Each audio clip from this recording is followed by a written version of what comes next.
మిత్రులకు లేదా ఇతరత్ర నాయకులకు కొన్ని అనుమానాలు ఉన్నాయి. మరి రమేష్ అన్న ఒక బీఆర్ఎస్ పార్టీలో ఒక కుటుంబ సభ్యునిగా మరి ఉండేవాడు, ఎందుకు పార్టీ మారాడు మరి అందరికీ కొంత ప్రశ్నకరంగానే ఉండే. దయచేసి ఈరోజు మాట్లాడాల్సిన అవసరం ఉంది.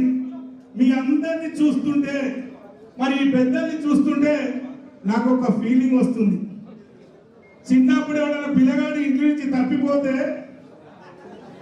గాయి గాయి తిరిగి ఇంటికి వస్తే ఎంత సంబరం ఉంటే తెలుసా?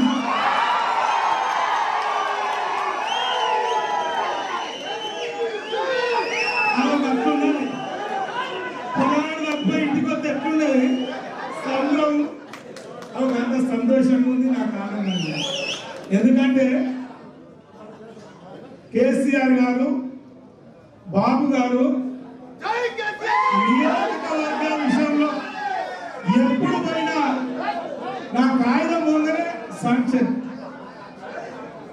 మంచిగా చేసుకో బిడ్డ అని చెప్పాడు.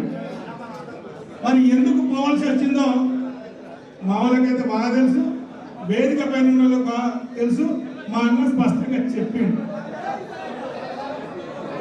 వరంగల్ జిల్లాలో అనేక మంది మీద బుద్ధ తల్లి రాజకీయంగా ఎదగకుండా చేసిన మహానుభావుడు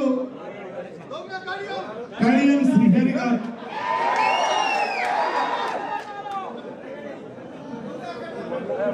ఎన్నికల ముందు రేవంత్ రెడ్డితో ములాఖాత్ కుదుర్చుకొని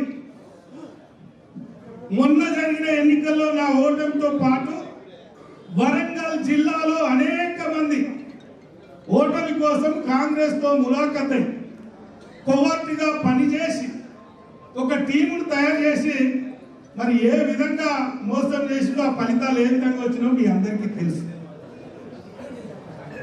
మరి ఇలాంటి దుర్మార్గులున్న పరిస్థితిలో పార్లమెంట్ ఎన్నిక సందర్భంగా మేము ఒక నాయకుని శిక్షణతో ఒక క్రమశిక్షణంగా పనిచేసి రాజకీయాల్లో గ్రామాల్లో ప్రజల అభిమానాలు, కార్యకర్తల అభిమానాలు, నాయకుల అభిమానాలు మేము పొందినాం.